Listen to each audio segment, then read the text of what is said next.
and welcome to Half the Battle. This week we're taking it easy. We're doing some unboxing, we're doing some show and tell. It's gonna be a relaxing video. It's gonna be three things basically: an unboxing, and more stuff I got down from the attic at my parents' house, and finally stuff that was brought into the store. I think we'll start with the unboxing, so enjoy this video I made earlier. So, I got this package sent to me all the way from the United States. It was sent to me by a viewer, and I'm not sure if I can use his full name, so I'm just gonna say thank you, Jonathan.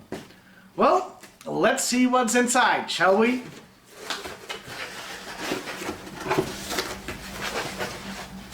Lots of plastic bags. Well, you do have to protect what's inside, don't you? And there's two figures. That's the comic 2-pack modern style figures. One represents Scarface and the other either Fred or a regular Crimson Guardsman, I don't know. I'll just try to show you them. They're really neat and make for good army builders. So, thank you very much. And they do have their helmets and guns, yep. And even the figure stands. That is awesome. Let's see. Put it away there. And there's one more item. And I'm really excited about this one. It's the classic Fang. Still in its box, of course, with the enemy pilot. This is awesome. I wanted one of these as soon as I learned that they were coming out, and I even said so on Twitter, so I guess that's why I got sent this. It'll look great in the collection. Yeah, it looks very classic, the entire box. I'm not sure, but I think the original Fang was, the box anyway was smaller than this. I don't have an original box, so I can't check right now, but this feels big. Anyway, this is awesome. And he did send me a letter too, which I'll have a look at now. Dear Tim, greetings and salutations from the Granite State. That's New Hampshire. I hope it finds you better than you have been this past year. It was bad, let's not mince words. Yeah, I think for the entire planet it's been one hell of a year. I've been watching your videos for a while, and they've been a weekly bright spot for me. Aw, that's so cool. I won't lie, there's some things I disagree with you on. That's perfectly fine. Okay, thinking it over, one thing. I'm sorry, but I vastly prefer the new body construction to the old. Hey, different strokes. I prefer the original, but I don't dislike the modern stuff. I mean, I've often said my favorite modern figure is the Battle Android Trooper. He works perfectly, and even with the old figures. The only thing is, they're just a bit too big to place next to the classic figures. But if you have them, you know, on their own shelf, doing their own thing, they look perfectly fine. Great even. And I'm old enough to have played with the older toys when they came out. 25th Anniversary Breaker is better than the first run version. Well, it certainly looks nicer, I'll grant you that, with a lot more detail. Anyway, on to more pleasant things. That conversation about the modern figures is perfectly pleasant. You'll note there's two figures in plastic bags. Yes, I did. Just get them out again. Take a look at the Cobra officer's face. See the lines? It's Scarface. Yes, it is. And the Crimson Guard is Fred. Oh, Fred the 7th. Glad to have that confirmed. They were from a comic 2-pack. I already owned those figures, but accidentally got another set. Nice accident to have. And I don't really have the room for doubles or army building, so there you go, a little bonus.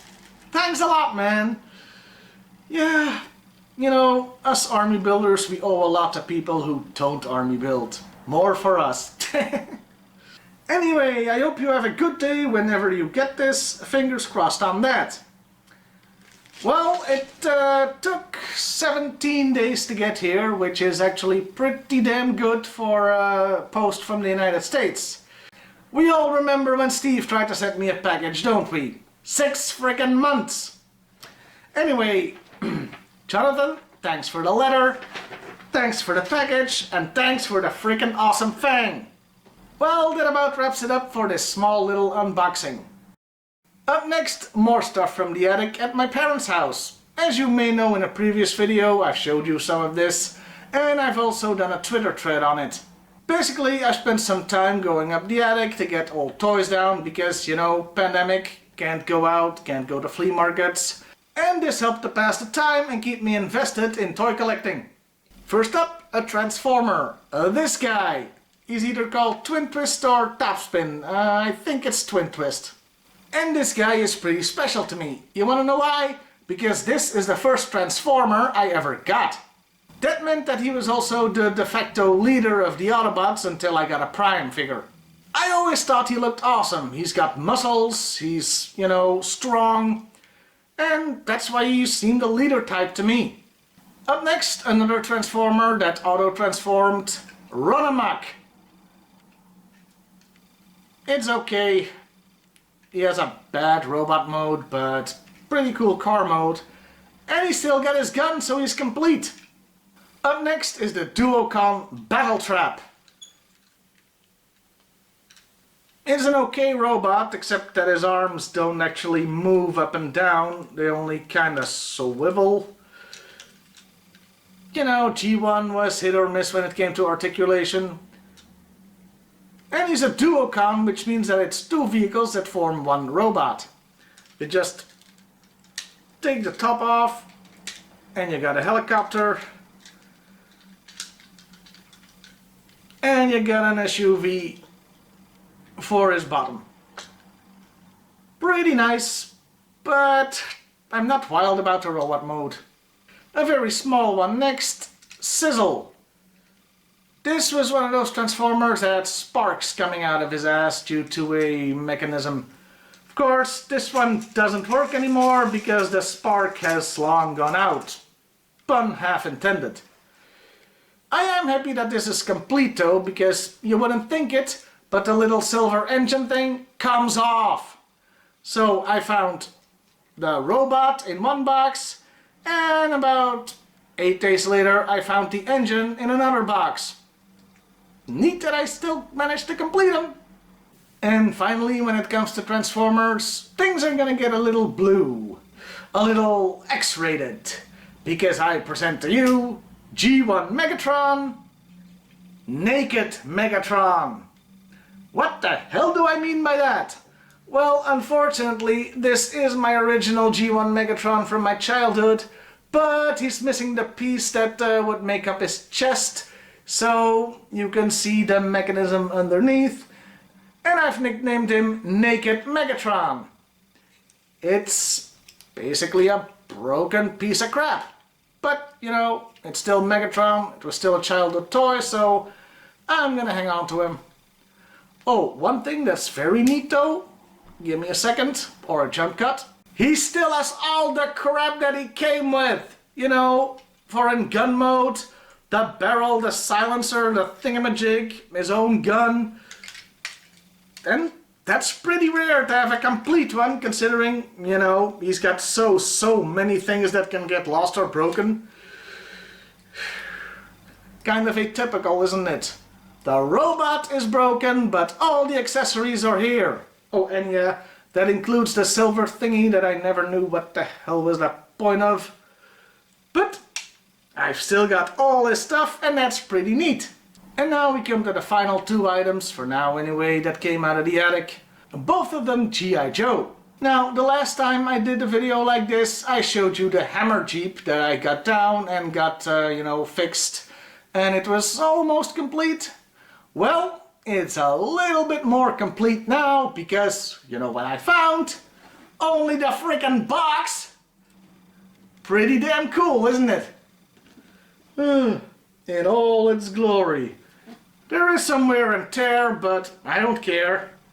Awesome to have. And finally, a Sky Havoc. Now, I didn't really know why I had put this in the attic until I realized the problem. There are a few parts missing.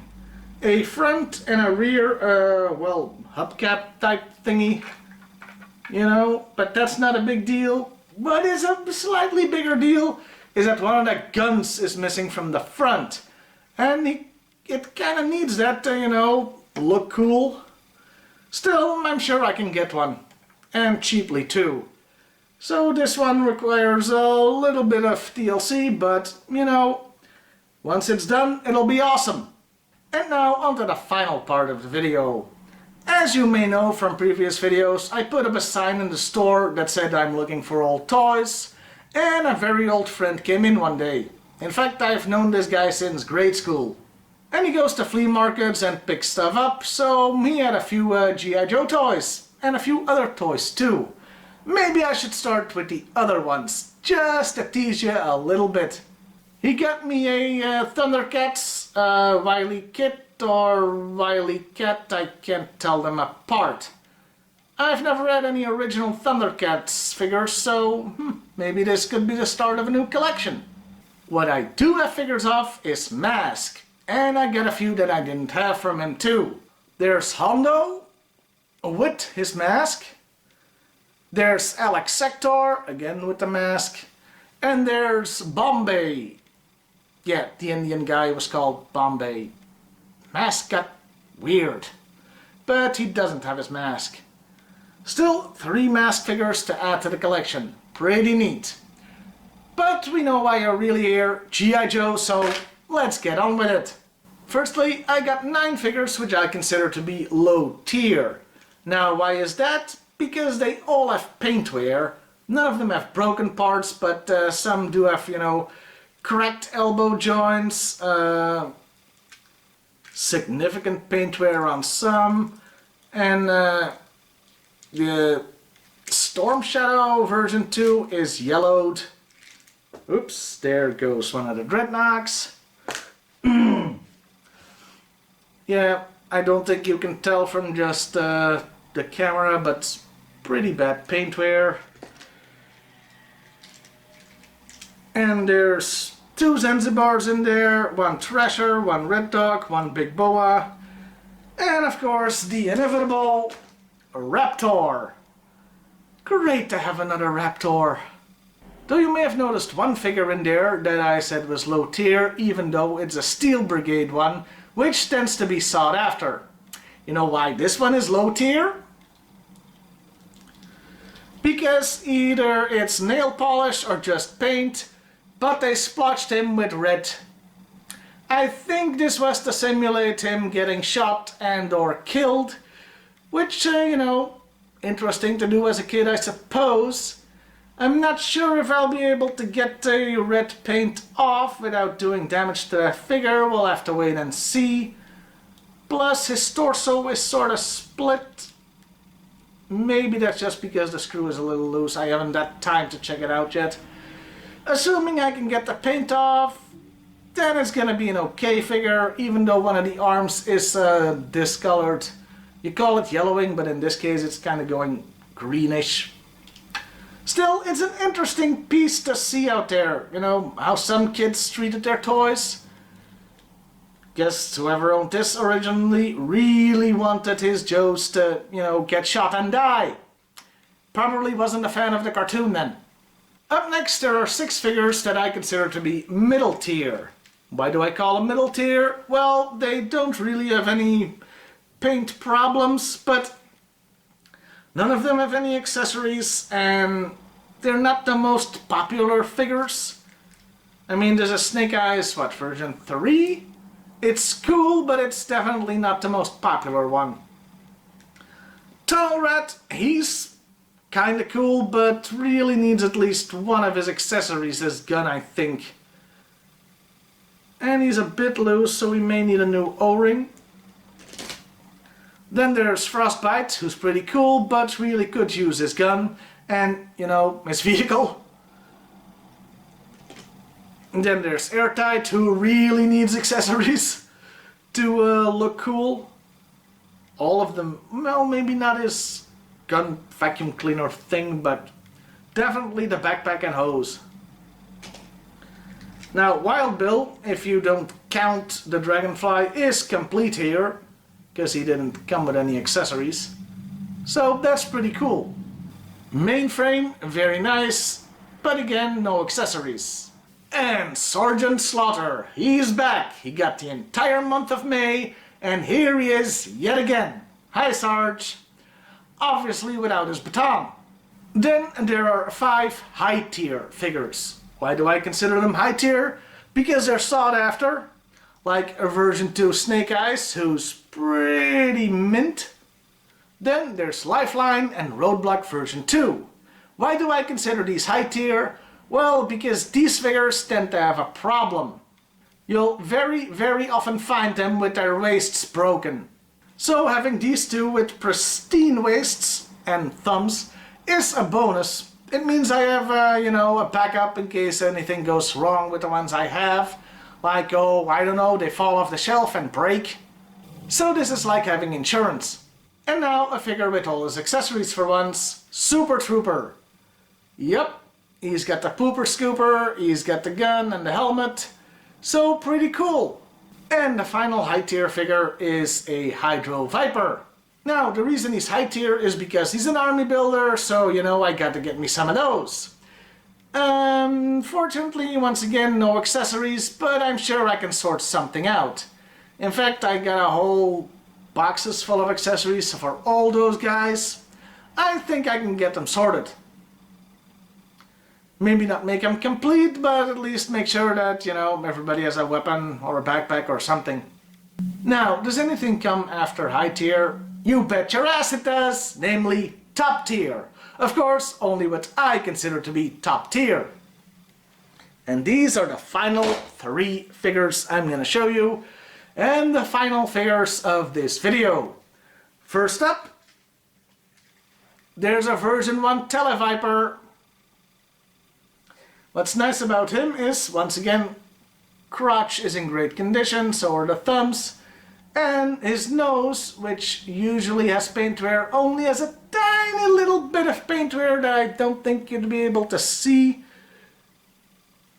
So I'm pretty happy with this one because it's an awesome figure and an awesome army builder, and you know I'm all about that. Then there's version 1 Lampreys, another army builder, and no paint wear on this one. He doesn't have his gun, but I don't really care. Top tier. And finally, the original swivel arm Cobra Trooper, and he's mint. Oh yeah. His Cobra logo is absolutely perfect, there's no paint wear. The only thing is he doesn't have his gun, but who cares? These are getting pretty damn difficult to find. So a version 1 Cobra is just awesome to add to the collection. I'm glad my buddy stopped by. If you happen to see this, thanks man, this was awesome. Well, that about wraps it up for this week. Next week it'll be July, the summer months are coming, and you know what that means, small vehicles and playsets. Now, given what you've seen in this video, with what vehicle could I possibly start? Well, I'll see you next time everybody, and hey, why not like, share and subscribe if that's your thing.